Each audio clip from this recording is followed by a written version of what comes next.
The log slipped from my grip, bark scraping my palms raw as I dragged it across the uneven ground. Sweat stung my eyes, mixing with the dirt on my face, while the fading light turned the forest shadows long and accusing. Every muscle in my back screamed. Hauling this firewood alone felt like the weight of all my failures piled on. Bills stacked higher than this wood pile ever would, the cabin's mortgage a noose tightening with each missed payment. Winter was coming, and if I didn't stock enough, the bank would evict me from this inherited scrap of land. The chill crept in, biting through my thin jacket. That's when I heard her voice cut through the isolation. You can't do that alone. The cabin sat at the edge of the woods, a sagging relic my grandmother left me 2 years back. I'd fled the city then, chasing some dream of quiet after the corporate grind chewed me up. Endless spreadsheets, fluorescent lights buzzing like angry hornets, and a boss who saw people as line items. Burnout had me unraveling, nights spent staring at ceilings that felt too close. Rural life was supposed to fix that, a fresh start with fresh air. But the air here carried the bite of debt instead. The roof leaked in 3 places, patched with tarps that flapped like warnings in the wind. Inside, the pantry held canned beans and half a loaf of stale bread. Enough to stretch another week if I skipped meals. I wiped my forehead with the back of my hand, tasting salt and grit, and bent for another log. The axe handle leaned against a stump, its blade dulled from overuse. Mornings started like this. Chop, haul, stack. Afternoons blurred into repairs, nailing loose boards, caulking windows against the frost. Evenings brought the mail, red-stamped envelopes tallying interest on loans I took to bury Grandma properly. The bank called twice last week, voices smooth as oil, reminding me of the foreclosure clock ticking. This land was all I had left, a stubborn acre of pines and rocky soil, but it demanded more than I could give alone. The sun dipped lower, painting the trees in bruised purples. I heaved the log toward the pile, my arms trembling, breath coming in sharp bursts. That's when movement caught my eye through the thinning trunks. A figure emerging from the underbrush, axe slung over one shoulder, a coil of rope in her other hand. She was tall, built solid from work, her flannel shirt rolled to the elbows, revealing forearms corded with muscle. Dark hair tied back, loose strands framing a face, weathered but steady. Our properties bordered here, but we'd never spoken. Neighbors in name only, each keeping to our isolation. She stopped a few paces away, eyes assessing the scattered logs, then me. Saw you from my ridge, she said, voice low and even, like gravel under boots.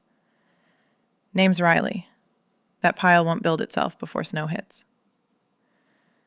I straightened, wiping my hands on my jeans, wary. Help from a stranger? In this town, folks minded their own, especially when whispers about that woman living alone followed me like smoke. But her gaze held no judgment, just a quiet offer. I could use the company, she added, setting her axe down. Beats hauling alone. Curiosity tugged, despite the knot in my gut. Financial strain had me seeing threats everywhere. Another mouth to feed? But her hands, calloused like mine, spoke of shared labor. I nodded, cautious. If you're sure. We approached the first log together, the weight dividing between us. As we lifted, our rhythms synced, mine hesitant, hers sure, and a shared exhale escaped us both. Exhaustion mirrored in her tightened jaw, the slight slump when we dropped it onto the stack. For the first time in months, the work felt less like drowning. We fell into a pattern, logs thudding into place, the pile growing uneven but solid. Sweat beaded on her temple. I caught myself watching the way she gripped the bark, steady where my hold faltered. How long you been out here? She asked during a pause, wiping her brow. The question hung simple, but it cracked something open. 2 years, I said. Trying to make it work. She nodded, as if understanding the unspoken. The debts, the isolation. Her presence lingered, a warmth against the cooling air, sparking something wary yet alive in the quiet grind. The rhythm settled in like a shared breath, our boots scuffing the dirt in time as we dragged logs from the scattered heap. Riley's steps were measured, her shoulders rolling with each pull, while I matched her pace, the strain in my arms easing just enough to notice.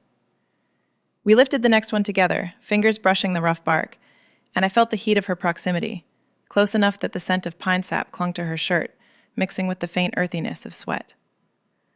The wood thudded onto the growing stack, a solid sound that echoed the quiet building between us. My back ached less with the shared load, but my mind raced, tallying the risks. Trusting her meant opening the door to questions, to the mess of my finances spilling out like loose kindling. She wiped her hands on her jeans, glancing at the sky where clouds gathered low. "Winter hits hard up here," she said, voice cutting through the rustle of leaves. "Last year, snow buried everything by November. Folks in town talk about it like it's a badge, how many cords you stacked before the freeze." Her words carried a weight, not boastful, but edged with the isolation of someone who'd faced it solo. I nodded, heaving another log into place, our hands nearly touching at the ends. "Yeah, can't afford to slip," I replied, the truth slipping out sharper than intended. Afford. The word hung there, a crack in my armor. Bills loomed in my thoughts. Mortgage notices piling up, the bank's voice on the line yesterday, polite but firm about payments overdue. We kept at it, bodies falling into sync as the pile rose unevenly, logs interlocking like puzzle pieces. Her grip on the wood was steady, calluses rough against the bark, mirroring the hardened skin on my own palms from months of this grind. I caught myself watching, how her fingers curled firm, veins standing out under tanned skin, a quiet strength that pulled the weight without complaint. During a heavier lift, our eyes met across the log, a fleeting glance that held longer than it should. Heat flushed my cheeks, not just from the effort, but from the pull in her steady gaze, dark eyes reflecting the fading light. Attraction flickered, subtle as a spark on dry tinder, warming the chill air between us. But doubt gnawed. Money woes had taught me caution.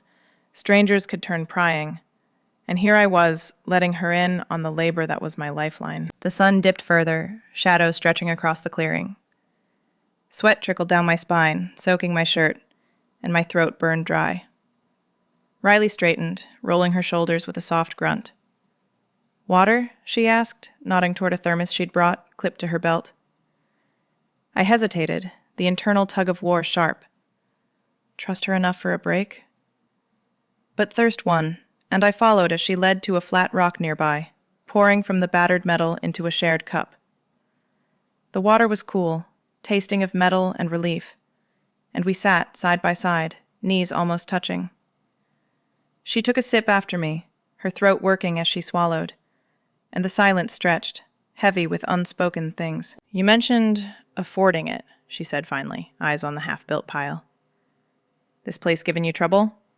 Her tone was careful, not pushing, but the question pried at the raw edge of my worries. I stared at the cup in my hands, the condensation slick under my fingers. "Inherited it from my grandma," I admitted, voice low. "Thought it'd be a reset after the city burned me out. But the debts, they're piling up faster than this would." The words tumbled out, a first revelation, vulnerability cracking open like splitting a log.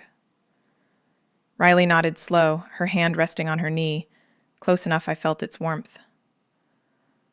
"Know that weight," she murmured. "Lost my family's spread to the same kind of squeeze. Solo life's quiet, but it crushes if you let it." Her eyes met mine again, that subtle pull stronger now, hinting at her own solitary scars. The break lingered, the air thickening with shared exhaustion, pulling us toward whatever came next. We lingered on that rock longer than the break warranted, the thermos passing between us like a fragile bridge. The woodpile loomed nearby, half-finished, logs scattered like the pieces of my unraveling life. Riley set the cup down, her fingers lingering on the metal, and nodded toward the cabin. "That roof looks like it's seen better days," she said, her gaze tracing the sagging eaves where tarps billowed faintly in the breeze. No accusation in her voice, just observation, the kind that cut through pretense. I followed her eyes, the familiar ache settling in my chest. "Leaks like a sieve come rain," I admitted, the words heavy as wet bark. "Patched what I could, but every storm finds a new spot. Costs add up, materials, time off work when the inside floods." Work. The odd jobs in town. Waitressing at the diner or hauling for locals, barely covering the basics. The cabin wasn't just shelter. It was the anchor to Grandma's memory. But holding it felt like clutching sand. She shifted, her knee brushing mine accidentally, a spark of warmth in the cooling air. "Rural trap," she murmured, picking up a stick and tracing lines in the dirt. "You pour everything in, sweat, savings, and it drains faster than a cracked bucket. Isolation amplifies it. No one to split the load, and the banks know you're out here alone." Her voice carried the rhythm of someone who'd mapped that terrain, eyes distant as if seeing her own ghosts in the patterns she drew. I watched her hand move, steady despite the calluses, and felt the pull to share more. "Exactly," I said, voice dropping.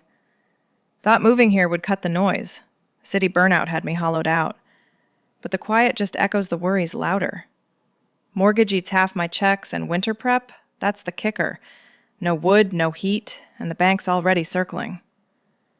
The confession hung there, raw. But her nod pulled it from me easier, like splitting a log along its grain. Riley set the stick aside, her expression softening, lines etching deeper around her mouth. "I get it. Grew up on a family farm 10 miles east. Dairy operation my folks poured their lives into. Burnout hit them slow, like frost creep. Dad worked dawn to dark, Mom tracked the books till her eyes blurred.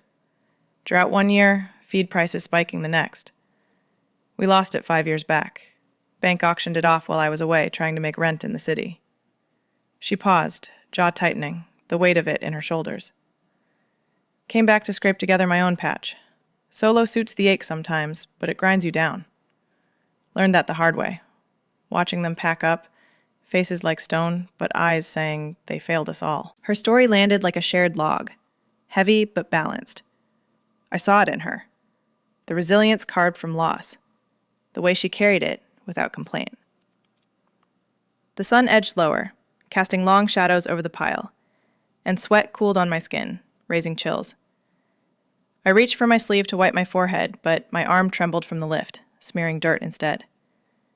Riley noticed, her hand moving before I could stop it. She tugged a bandana from her pocket, damp with her own sweat, and dabbed at the streak on my temple. The cloth was rough, warm from her body, and her fingers grazed my cheek. Accidental, but they lingered a beat too long, tracing the line of my jaw before pulling back. Heat flushed through me, not just from the touch, but the closeness of it. Her breath steady near my ear. Our eyes locked, hers dark and unflinching, holding the moment like she held a log, firm, unyielding. Vulnerability cracked wider then, the walls I'd built against the world thinning under that gaze. "City escape was a lie," I whispered, the admission spilling out. "Fled the grind, but it followed. Burnout's the real isolator, makes you hide, even from yourself. This place was supposed to heal that, but the debts, they make every day a fight just to breathe." She didn't pull away, her hand dropping to rest on my arm, a quiet anchor. "Healing's not solo work," she said softly, thumb brushing my sleeve. The air between us thickened, charged with the unsaid, the pull of her strength mirroring my fractures. Dusk crept in, the forest whispering as light faded, chill seeping through the trees. My stomach growled, the sparse pantry mocking me from the cabin steps. "Evening's falling," I said, standing slow, the invitation forming unbidden. "Come inside? I've got tea, or whatever's left. Warmer than out here." Riley rose, slinging her axe over her shoulder, a small smile tugging her lips. "Lead the way." The cabin door creaked as we stepped inside, the air thick with the scent of damp wood and faint mildew from the leaks.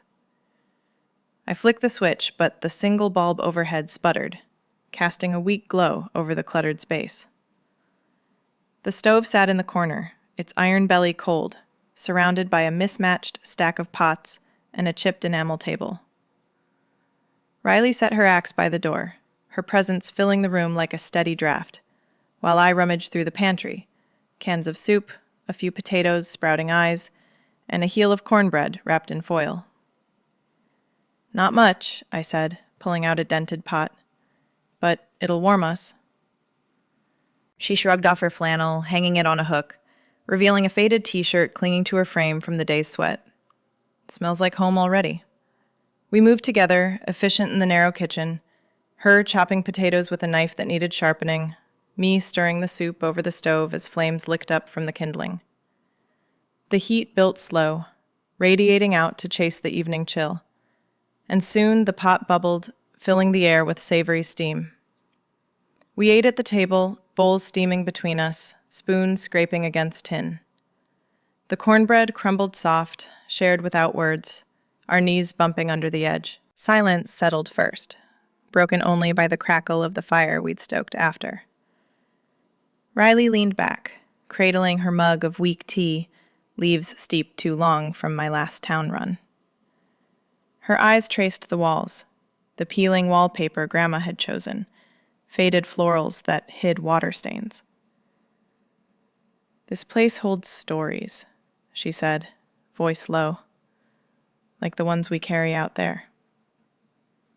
I nodded, the warmth seeping into my bones, loosening the knot in my chest. The labor outside had cracked us open.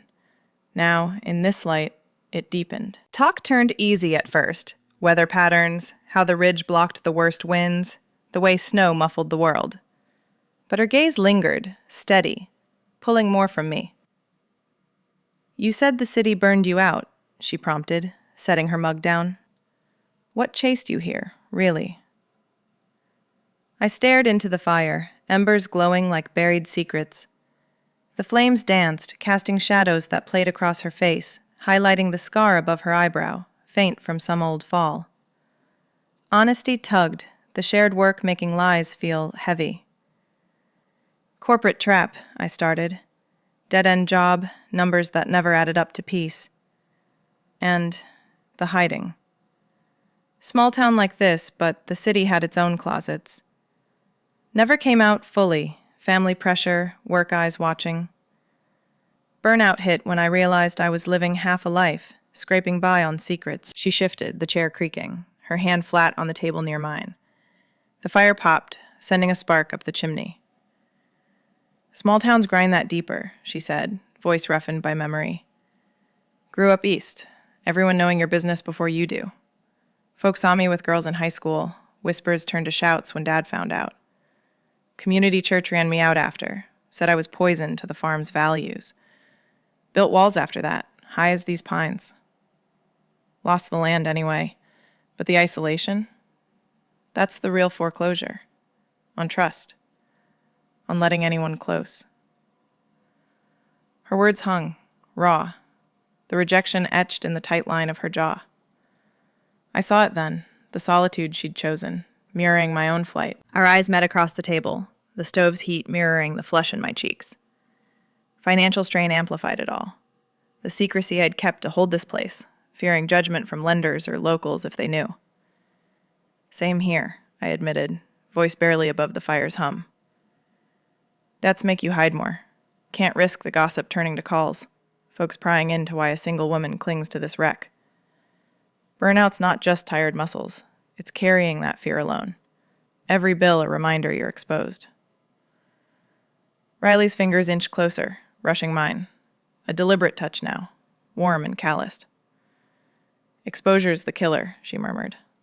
"But sharing it lightens the load." The conversation wove on, plans slipping in natural. Tomorrow's haul, splitting the bigger logs at dawn, maybe bartering town supplies for extra chain. Partnership hinted there, not forced, but growing like roots under soil. Her laugh came soft when I joked about the axe's dull edge, planning a sharpen together. The fire burned lower, coals glowing steady, and outside wind picked up, rattling the windows. Clouds rolled thick over the moon, a storm brewing dark and sudden, mirroring the shifts inside, walls thinning, hearts edging closer in the flickering light. The wind picked up outside, a low moan building through the pines, rattling the loose panes in the cabin windows. We sat there, by the stove, mugs cooling in our hands, the fire's glow painting Riley's face in steady oranges. Her fingers still rested near mine on the table, a quiet tether. Then the first gust hit hard, slamming against the walls like a fist, and the bulb overhead flickered once, twice, before dying with a pop. Darkness swallowed the room, broken only by the stove's embers, faint red pulses in the iron. The air turned thick, cooler without the light's false warmth. I fumbled for the lantern on the shelf, its glass chimney smudged from disuse, but Riley's hand found my wrist first, stopping me. "Easy," she said, voice cutting the sudden quiet. Thunder rumbled distant, a growl rolling in from the ridge. We shifted closer on instinct, chairs scraping as our knees pressed together under the table. The storm closed in, wind whipping branches against the roof, a chaotic rhythm that matched the thud in my chest. Power outages hit like this up here, quick, unforgiving, leaving you exposed in the dark. She struck a match, the sulfur sharp in the air, and lit the lantern. Yellow light bloomed, shadows dancing across the walls, softening the clutter of cans and tools. But the thunder cracked closer now, shaking the floorboards, and I flinched, the sound pulling at old fears. Riley's hand slid over mine fully then, palm rough and warm, thumb pressing steady into my knuckles. "It's just noise," she murmured, her breath close enough to stir the hair at my temple. The touch anchored me, her grip firm through the next boom, reassurance in the simple weight of her skin on mine. We sat like that, hands linked across the table, the lantern's flame flickering with each gust. The storm howled on, rain starting in sheets against the tin roof, a relentless drum. Isolation pressed in with it. The cabin felt smaller, the world outside erased. "This quiet out here," I said, voice low to compete with the roar. "It's safe sometimes. No eyes judging who you love or how. But it starves you too, longing for someone to fill the empty." The words slipped out, raw in the dim light, the thunder masking any tremble. Riley's fingers tightened, her eyes meeting mine across the glow, unflinching. "Safety's a cage if it's all you get," she replied, her free hand tracing the table's scarred edge, nails short and dirt crescented. "Grew up hiding it, sneaking glances at girls in the fields, hearts pounding like this storm. Came out once, to my folks, and it shattered everything. Church folks turned, neighbors whispered sinner behind hands, lost friends, lost the farm's easy rhythm. Isolation became my wall, but the longing? It builds till you ache for connection, real and close, no matter the risk." Her voice cracked on the last, vulnerability etching lines around her mouth, the embers reflecting in her eyes like buried fire. Thunder boomed again, closer, vibrating through the floor, and tears pricked my eyes, not just from the noise, but the weight crashing down. Burnout unraveled then, the dam breaking. "I hid too," I whispered, hot tears spilling over, tracing paths down my cheeks. City job crushed me. Endless hours, secrets locked tight around who I am. Family never knew, friends drifted when I couldn't say it. Fled here thinking solitude would heal, but the bills, they bury the dreams. Grandma's land slipping away, every payment a reminder I'm failing alone. Lost the life I wanted, love, stability, chasing survival. Sobs shook me, shoulders heaving, her hand the only steady thing as grief poured out, salty on my lips. She rose slow, chair pushing back, and pulled me up into her arms. Her body solid against mine, flannel damp from the day's work. She held me through the shakes, one hand stroking my back in slow circles. "You're not alone now," she said into my hair, voice rough but sure. "We'll stack that wood pile tomorrow, split the big ones till dawn. And the debts? Face them together. My hands for your plans, shared load all the way." The promise hung there, mutual and binding, thunder fading to a mutter as rain eased. The storm calmed gradual, wind dying to whispers through the trees, leaving a hush that deepened our quiet. We sank back to the chairs, hands still linked, the lantern steady now. Intimacy settled, soft as the ember's glow, her gaze holding mine with a new warmth, pulling us closer in the after-quiet. Dawn broke gray and damp, the storm's leavings slick on the ground as we stepped out to the woodpile. My muscles protested the cold, stiff from yesterday's haul and the night's restless turns. Riley moved ahead, axe in hand, her boots steady on the mud. We started silent, splitting the bigger logs first, her swings clean, wood cracking open with each thud. I dragged the halves to stack, the rhythm familiar, but heavier today. The promise from last night weighing on me like wet bark. The first real snag came mid-morning. A thick trunk half buried in roots resisted our pulls. We wedged the axe under it, heaving together, sweat beading despite the chill. "On 3, Riley said, her voice tight with effort. 1, 2. On the lift, my foot slipped on a patch of moss, the log twisting free. It rolled sharp across my shin, bark gouging deep, pain flashing white-hot up my leg. I crumpled, breath hissing out, blood welling dark through my jeans. Riley dropped to her knees beside me, hands quick on the tier. Hold still.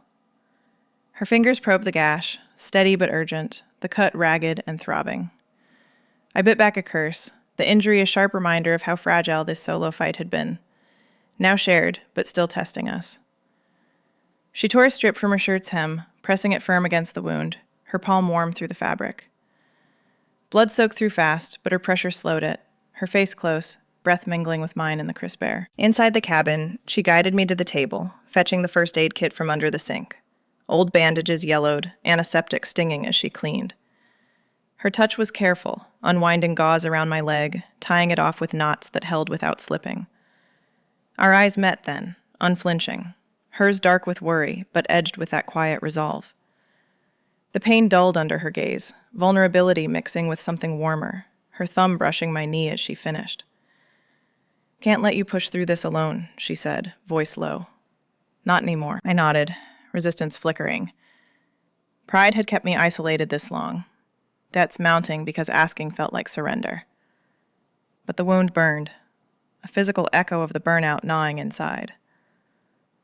We paused there, her hand lingering on my arm, the air thick with the scent of blood and pine. Partnership tugged stronger, reluctant but real, her presence chipping at the walls I'd built. The call came as we sat, phone buzzing harsh on the table. I glanced at the screen, bank's number, the one I'd dodged all week. "Foreclosure threat," the voice on the line confirmed, smooth and unyielding. "Payments overdue by 3 months. We'll need resolution soon or proceedings start." My stomach knotted, the numbers flashing. Mortgage ballooning, interest like frost creeping. Riley watched, silent until I hung up, face pale. "How much?" she asked. No pity, just fact. I rubbed my temples, the injury pulsing in time with the headache. "Enough to bury me. Wood's just the start. Winter bills, repairs. Thought I could scrape by, but..." She leaned forward, elbows on the table, mapping it out. "We plan. My patch has extra timber. We sell cords in town, split the take. Odd jobs, too. Fencing for the millers, hauling for the co-op. Your leg heals, we double up. Income streams, not just survival." Her insistence turned practical, sketching ideas on a scrap paper. Routes, rates, timelines. Resistance faded then, her strategy a lifeline, pulling me from solo scramble to shared fight. By noon, the pile grew despite the setback, logs stacking steadier with her leads. Pain shot with each step, but her arm steadied me, partnership solidifying in the grit. "Town run tomorrow," she said as we broke for water, thermos cool in my hands. "Supplies and we gauged the market." The words carried us forward, but unease stirred. Town meant eyes. Whispers about 2 women thick as thieves, exposing the dynamics we'd skirted so far. The truck rattled down the dirt road next morning, my bandaged leg propped on the dash, Riley at the wheel. Her knuckles gripped the steering tight, navigating ruts left by the storm, while dust kicked up behind us like a trailing doubt. Town loomed ahead, a cluster of weathered storefronts and pickups parked crooked. The kind of place where everyone knew your truck before your name. We'd loaded the bed with a few split cords to sell, test the waters on her plan. And my stomach twisted, not just from the pain shooting up my shin with each bump. We parked outside the co-op, the air thick with the tang of sawdust and engine oil. Riley hauled the logs out, stacking them neat by the loading dock, while I limped inside for nails and tarps. The aisles felt narrower than I remembered. Shelves stocked sparse with canned goods and hardware. Mrs. Harlan at the counter glanced up, her eyes narrowing behind thick glasses. "Back so soon?" she said, ringing up my items slow, like she was buying time. Whispers drifted from the next aisle. 2 women from the ridge, hauling together now, thicker than sap. I caught fragments. Living alone up there, but not anymore.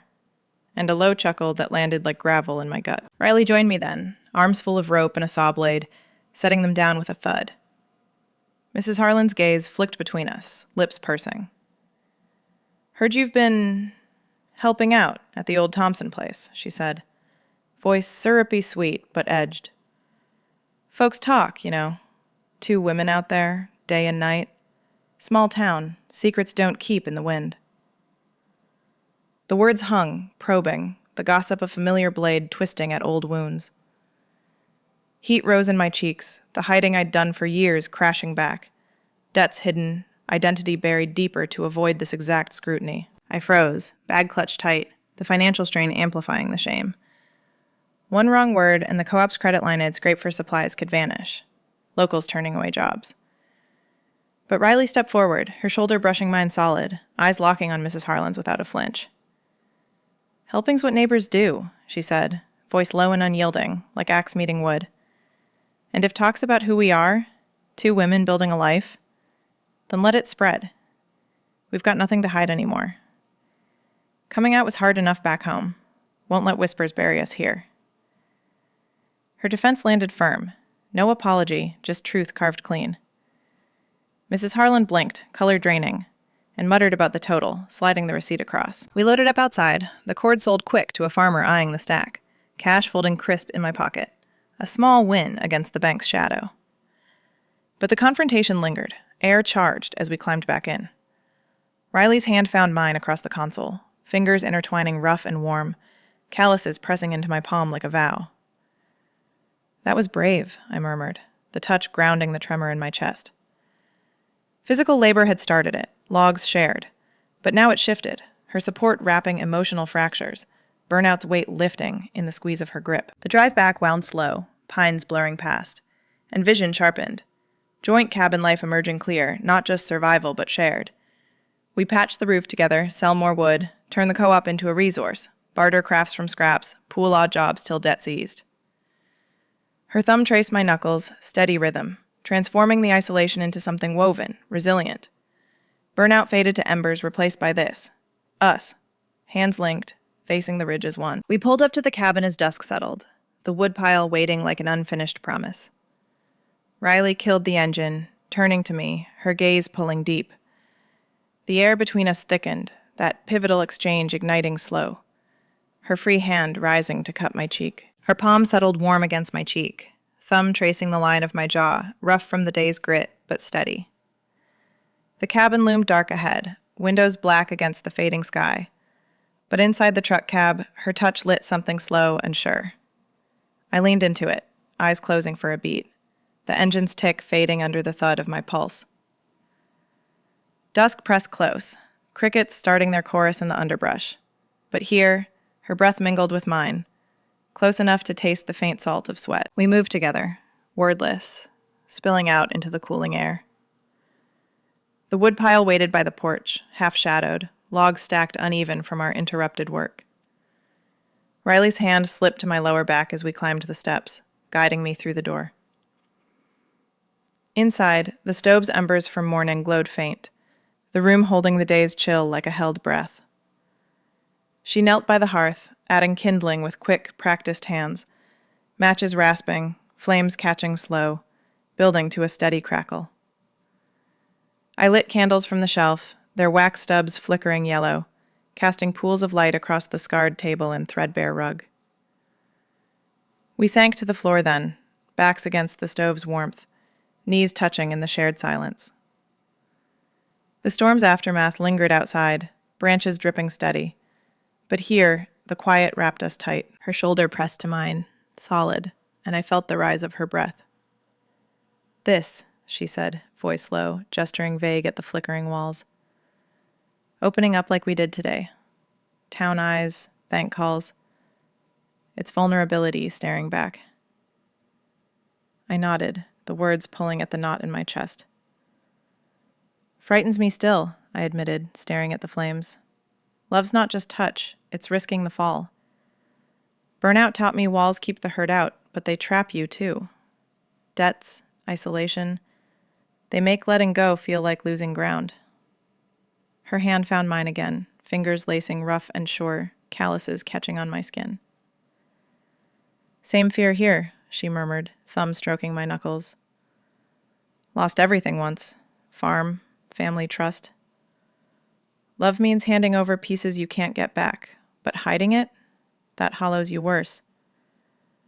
Tonight, defending us to Harlan showed me I want this risk with you. The confession hung, raw as split wood, and heat built between us, not just from the fire.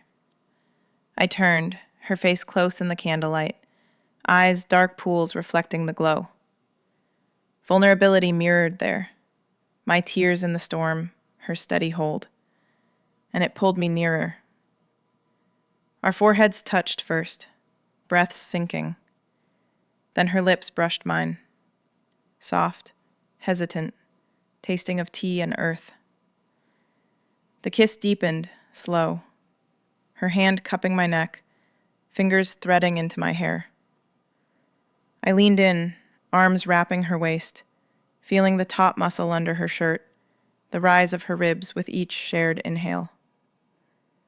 It was unhurried, tongues meeting tentative, a spark igniting deeper, bodies shifting closer on the rug. Her leg draped over mine, weight grounding, the stove's heat mirroring the flush spreading through me. We broke apart, breathless, forehead still pressed, her smile faint in the dim. Partner with me, she whispered, voice rough. Against the isolation, the bills, woodpile, town runs, all of it.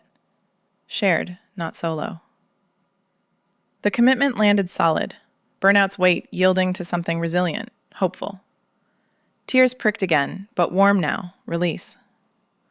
Yes, I said, kissing her once more, fierce and sure. The final stack waited outside, symbol of our beginning, logs interlocked, enduring. Weeks blurred into a steady grind, the woodpile rising like a testament to our rhythm. Dawn halls turned routine, Riley's axe splitting logs with clean cracks, my hand stacking them tight, interlocking against the wind. My leg healed slow, scar tissue pulling taut under the skin, but her arm steadied me when it ached, turning stumbles into shared steps. The cabin stood firmer now, roof patched with tarps and fresh shingles bartered from the co-op, leaks silenced under our hammering. Winter's edge sharpened the air, frost glazing the ground each morning, but inside, the stove burned constant, embers banked overnight to greet us with warmth. Joint efforts paid off in scraps at first. Cords sold to town folks, cash folding crisp into a shared jar on the shelf. We turned scraps to crafts. Riley carving handles from knot-free pine, me weaving baskets from willow strips gathered by the creek. The co-op took 3 last week, Mrs. Harlan's pursed lips forgotten in the exchange. Folks ask after you two, she said once. No edge this time, just fact. Debts eased inch by inch.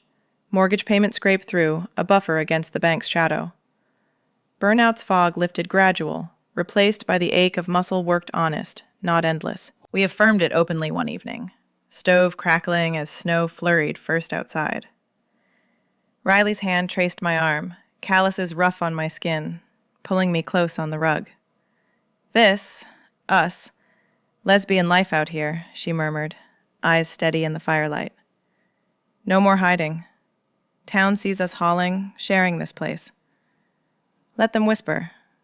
We've got each other. I nodded, throat tight, her body warm against mine, the curve of her hip fitting my side like a log in stack. Came out to myself fully here, I said, voice low. With you. No closets.